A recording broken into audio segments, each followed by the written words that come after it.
something that was doubly symbolic because it coincided with the end of a bountiful harvest season and the beginning of a cold and dark winter season that would present plenty of challenges. Little is firmly known about the particulars of the holiday, since the limited sources available are either folkloric literature like the Celtic sagas and Roman authors who would have likely trashed the traditions of a culture with which they were often in conflict. It's important to recognize how the structure of the year's calendar affected the Celts' religious practices.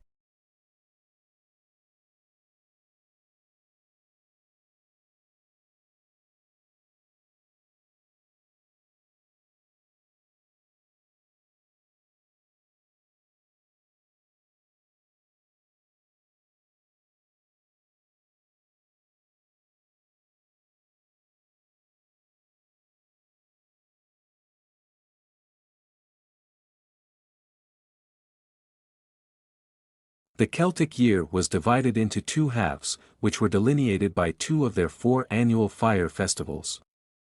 In between, rituals or ceremonies were celebrated marking solstices when night is either the shortest or longest. The fire festival that marked the beginning of the dark half of the year is situated between the autumn equinox and the winter solstice. The spiritual undertones of the Samhain festival also lent themselves to looking to the future. Christian narrative in an attempt to capitalize on the popularity of the pagan practices while spreading the new religion.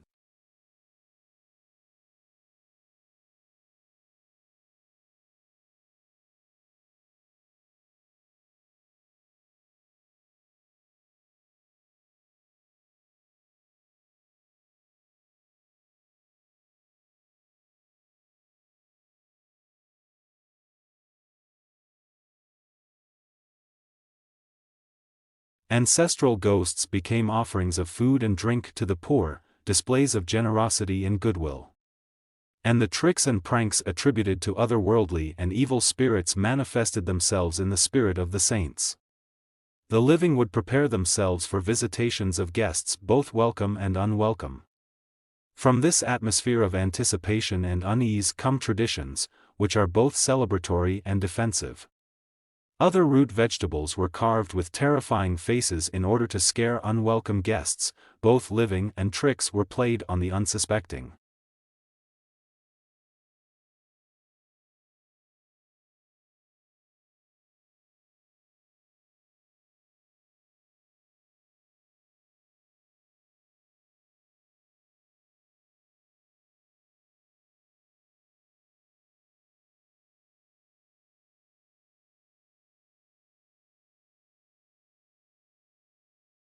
Cash payments plummeted during the first 2 years of the coronavirus pandemic, when online shopping spiked, and they show little sign of bouncing back. While the benefits of phasing out cash include increased convenience, transparency, and safety, the transition to a wholly digital economy risks excluding some sections of society.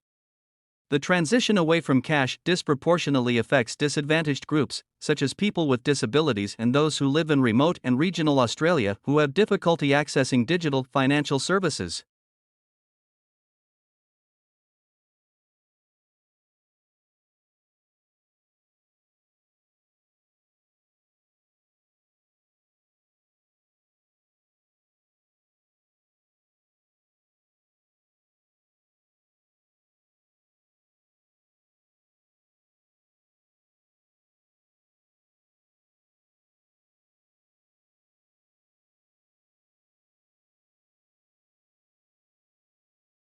And while most Australians have access to a bank account, a small percentage of the population does not. Often described as unbanked, this group comprises undocumented workers and others who lack identification, such as newly arrived migrants. In Sweden, one of the first nations in the world to embrace a cash-free economy, concerns about financial exclusion among marginalized communities saw a backlash against the shift to cashlessness, particularly when many bank branches removed cash handling facilities altogether, removing cash handling infrastructure.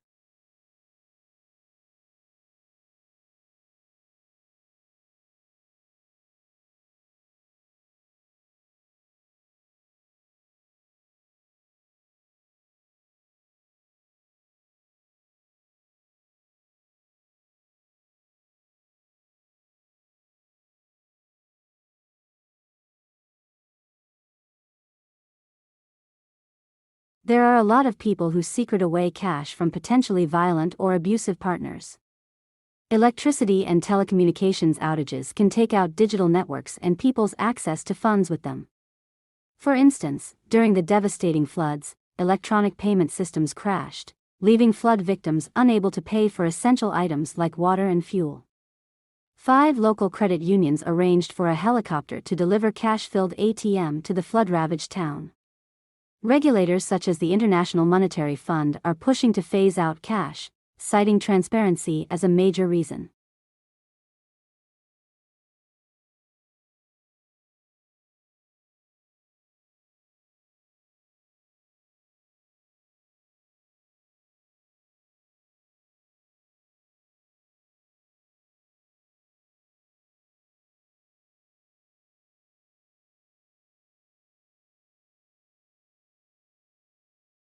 More than 25% of respondents report they would experience inconvenience or hardship if cash was hard to access or use. The onset of the coronavirus pandemic in 2020 saw a run on cash as bank customers withdrew funds, fearful of a stock market crash. Although cash transactions are down, cash in circulation is up. Dr. Vasantkumar argues that countries like Sweden have recognized that regulation is necessary to ensure financial inclusion and the ongoing viability of cash, because, while cash still exists in Australia, plenty are quite content to hold on to it.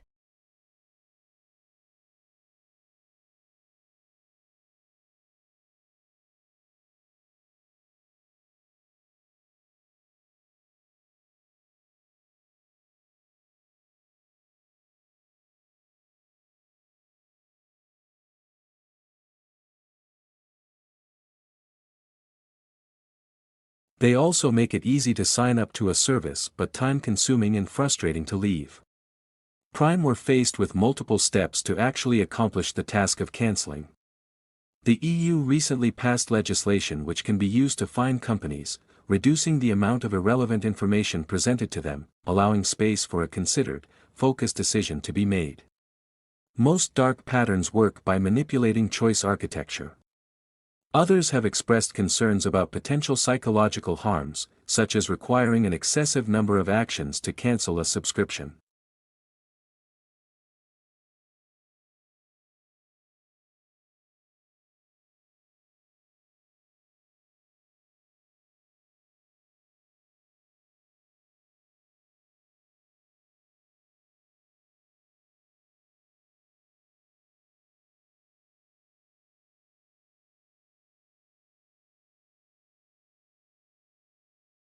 Emotional thinking into more deliberate and logical thinking.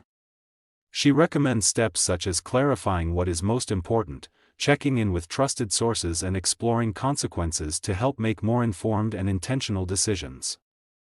After asking themselves how they could show up as healthier individuals for their children, they landed on a value of fostering greater individual contentment, letting this guide their choice of a trial separation for a half year. There was pain and uncertainty for them and their children, when we are confronted by a difficult decision.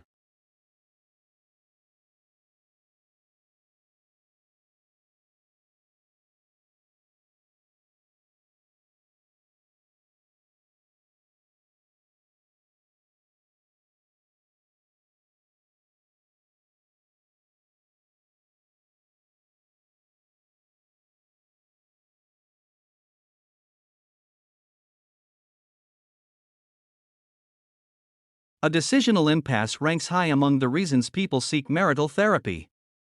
Decision paralysis is not a relationship problem, it is a human one.